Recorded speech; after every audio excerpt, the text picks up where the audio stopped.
Este año, un tribunal de Estonia condenó a 2 diputados por colaborar con la inteligencia rusa. Buscaba crear unidades ilegales de autodefensa civil que, cito, debían asumir funciones del ejército ante un vacío político. Imaginen que, tras las elecciones presidenciales de 2026 en Estonia, durante protestas de unidades de autodefensa, un francotirador desconocido dispara a los manifestantes.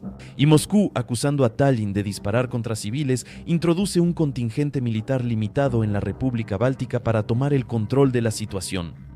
Es poco probable, pero analizamos no el pretexto de Putin para otra operación militar, sino cómo respondería la OTAN europea.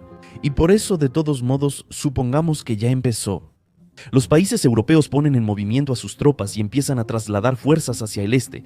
Y aquí el primer problema no son los misiles de crucero J-101 ni los Iskander o los Kinzhal hipersónicos, sino la burocracia europea.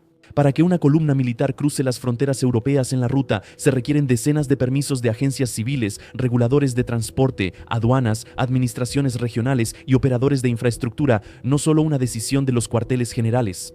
De esto trata el informe del Instituto Sueco de Investigaciones de Defensa. Los expertos señalan problemas críticos de la OTAN en el área de logística y algunos de ellos son simplemente por el papeleo. En 2023, una columna que llevaba obuses Paladín al ejercicio Cyber Junction fue detenida en Alemania por documentos incompletos, pues faltaba el permiso de circulación. Normalmente esto solo se permite de 9 p.m. a 5 a.m. para no molestar a los ciudadanos. Los obuses se retrasaron varios días porque los documentos debieron reautorizarse. En otros ejercicios de CyberGuard, un país de la OTAN no especificado prohibió el transporte de tanques por carretera porque la superficie de la carretera no estaba preparada para cargas pesadas. En otros ejercicios de la alianza, se enfrentaron al hecho de que parte del transporte se realiza a través de transportistas privados y los suministros militares se llevan a cabo bajo las regulaciones civiles vigentes, lo que afecta seriamente los plazos de entrega de la carga. Esto pasa seguido. Así, el Tribunal de Cuentas Europeo, que realizó una auditoría por encargo de la Alianza de Defensa, descubrió que solo la autorización para cruzar las fronteras europeas con cargas militares actualmente toma 45 días. Pero esto no aplica para municiones, explosivos y combustible. Para coordinar su traslado se requieren hasta 80 días. Durante los ejercicios, Francia intentó trasladar rápidamente a 2.400 militares y equipo a Rumania. La misión enfrentó múltiples obstáculos, aduanas, reglas nacionales incompatibles y lenta coordinación de tránsito. Ahora los oficiales advierten que el mayor problema de Europa no son los recursos humanos, sino la logística. Sí, la burocracia es solo parte del problema, hay algo más. El comisario de Transporte de la Unión Europea advirtió que mover grandes tropas de Europa occidental a oriental podría tomar semanas o meses, simplemente por problemas de infraestructura, ya que algunas carreteras, puentes, transbordadores y túneles en el viejo continente existen desde la época de la Reina Victoria. No están adaptados para trasladar convoyes ultrapesados con tecnología moderna. El comisario de Defensa de la Unión Europea, quien encabezó la comisión encargada de auditar las rutas logísticas para el transporte militar, confirmó ante sus colegas en Tora que se necesitan inversiones de 70.000 millones de euros para compensar las deficiencias en la movilidad militar europea. Simplemente para volver a modernizar la infraestructura de transporte ante los desafíos actuales, podría suponer que estos fondos se asignaron de inmediato, pero no fue así. No son 70 ni miles de millones, solo 1.7 mil millones hasta 2027. Y la comisión identificó un total de 500 infraestructuras que necesitan ser reconstruidas para poder transportar equipo militar sin obstáculos del flanco occidental al oriental de la OTAN. Son puentes que no soportan grandes cargas y túneles demasiado estrechos para los sistemas militares modernos. Son carreteras diseñadas para soportar hasta 40 toneladas, aunque la mayoría de los tanques modernos pesan más de 55 toneladas. El corredor de Suwałki es el punto más vulnerable ante una posible agresión rusa contra Europa, aunque no porque el ejército ruso pueda cortarlo fácilmente. No es tan fácil, ya que el corredor está protegido por un denso bosque a ambos lados. Otro problema, no hay comunicación ferroviaria entre Polonia y los países bálticos, o más bien, sí la hay. En Lituania inicia la vía férrea de estándar soviético más ancha que la europea. Como resultado, los trenes que van de Polonia a los países bálticos tienen que descargar el equipo en plataformas adaptadas a ese estándar de vía o cambiar los bogies. Este proceso, como pueden imaginar, es bastante interesante y rápido, y la capacidad de la estación de tren Matskava, donde se realiza el cambio de bogies, es sumamente limitada. En resumen, es un cuello de botella donde confluirán todos los flujos de armamento si logran superar los obstáculos previos. El ejercicio final para verificar la preparación de combate DACIA Unfold 2025 mostró una dura realidad. Europa no está preparada para una movilización rápida en caso de guerra. Túneles obsoletos, puentes frágiles, vías ferroviarias sobrecargadas y estrictas normas nacionales siguen retrasando el movimiento de columnas blindadas por días o incluso semanas. Para países fronterizos como los Bálticos o Rumania, estos retrasos pueden ser una catástrofe. El general de brigada Fabrice Fiola, comandante del Centro Francés de Apoyo Operativo y Transporte, también resaltó en un informe el problema logístico en los países aliados. En Francia, señaló, para apoyar a su batallón en Rumania y suministrar a Ucrania, tuvieron que realizar 150 viajes internacionales en tren en 2024. Esto muestra la magnitud de los desafíos logísticos, 150 viajes para entregar poco equipo militar a Ucrania. La lista está en pantalla. Para un batallón de 1000 personas, hubo 150 viajes en un año. Piénsenlo, ¿cuántos de esos viajes serían necesarios para mantener una operación militar general en algún lugar de Estonia? Probablemente alguno de ustedes, amigos, objetará que hablamos de la OTAN, cuya doctrina militar depende mucho de la aviación militar. También en logística, bueno, eso es un error. En el espacio postsoviético y la Europa de la OTAN, los ferrocarriles son clave en la logística militar. Pero si hablamos de aviones de transporte, la situación aquí es aún peor que con la infraestructura y la burocracia europeas. Todos los miembros europeos de la OTAN tienen en total solo 11 aviones de transporte pesado C-17 Globemaster capaces de transportar grandes cargas como tanques. Estados Unidos posee 222 de estos monstruos.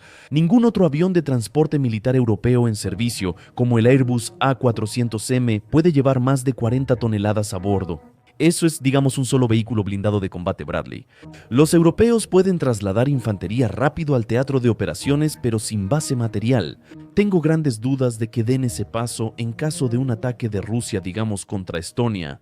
Pero no dudo que el electorado de Putin cumplirá las órdenes del dictador. También cubrí la guerra en Chechenia y en ese entonces me reuní con el presidente de Chechenia, Dudayev, en febrero de 1995, y en esa entrevista me dijo: ¿sabes, Marco? Lo que está pasando en Chechenia, esta guerra continuará durante los próximos 50 años. Si nos quiebran, entonces irán a Georgia, a Crimea, a Ucrania, quizás a Polonia y a los países bálticos y tal vez incluso más allá, hacia Europa. Yo sé, como general soviético, cuán profunda es esta enfermedad imperialista. Aquí surge una pregunta lógica. ¿Por qué considero las capacidades logísticas de los miembros europeos de la OTAN aparte de Estados Unidos? Creo que hoy eso no necesita muchas explicaciones. Tras conocer la nueva estrategia de seguridad nacional de Estados Unidos, donde Europa es casi acusada de prolongar la guerra en Ucrania, las principales capitales democráticas deberían empezar a tener serias dudas de que Estados Unidos pueda ser considerado un aliado absolutamente confiable en caso de una invasión rusa a uno de los países de la Alianza del Atlántico Norte. Por supuesto, hoy en día es imposible afirmar con certeza cómo actuará la Casa Blanca en caso de una agresión directa del Kremlin. Esa es una ecuación con muchas incógnitas. Sin embargo, precisamente por eso, para Europa es más racional partir de la necesidad de confiar principalmente en sus propias fuerzas. Supongo que esa conclusión es obvia. Él no cree que la libertad y la independencia de Ucrania respondan a los intereses estratégicos de Estados Unidos. No entiende lo que son las alianzas. Sigo temiendo que su aversión a la ayuda de la OTAN a Ucrania pueda llevar a que Trump intente sacar a Estados Unidos de la OTAN. Así que hay mucho en juego. Sin duda, algunos políticos del viejo mundo entienden perfectamente las amenazas que se ciernen sobre sus países. Sería mentira decir que no intentan resolver los problemas mencionados. Por ejemplo, hace un año, en el tercer año de la guerra en Ucrania, Alemania, Países Bajos y Polonia firmaron una declaración para crear un corredor que solucione problemas de infraestructura y facilite el traslado rápido de equipo militar.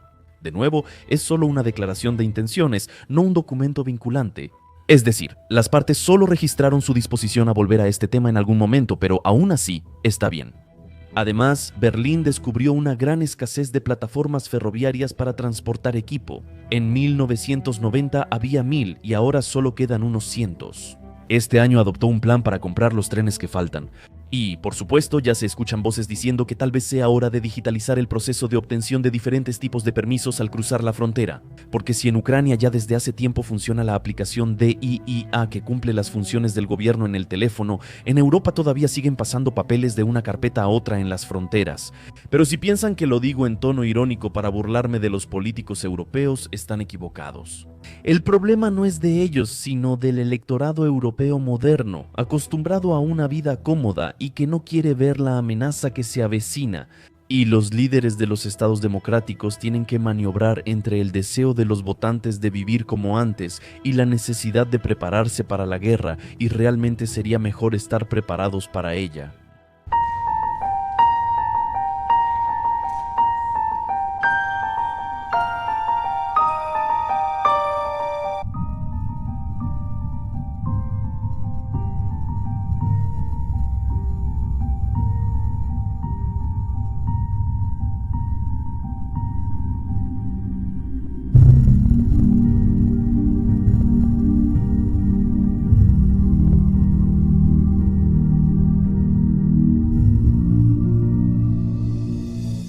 Por supuesto, no le quito la responsabilidad a los políticos europeos. Entiendo que con desinformación total de Rusia y populistas en el poder en Estados Unidos, es muy difícil convencer a los europeos de que ya están en estado de guerra. Porque Putin no solo ha atacado el territorio de Ucrania, sino que también apunta a romper el orden mundial habitual. Y entiendo lo difícil que es transmitir esto a una sociedad en la que durante muchos años se han concentrado el individualismo y la convicción de que el valor supremo es la vida humana.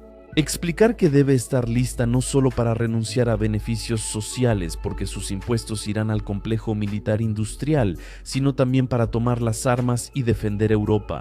Pero por supuesto, el problema clave es que hoy en Europa no hay un líder de tal magnitud que pueda explicar a los ciudadanos del viejo continente por qué la falta de voluntad para luchar por la libertad siempre conduce a sacrificios mucho mayores.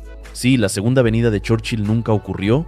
Un líder que recordara a los europeos que la libertad que disfrutan fue ganada en una lucha dura y sangrienta, y que su preservación hoy se garantiza porque los héroes ucranianos están recibiendo el golpe principal en este momento y que no tienen otra opción más que ponerse al lado de Ucrania, hombro con hombro, porque de lo contrario todo terminará mal.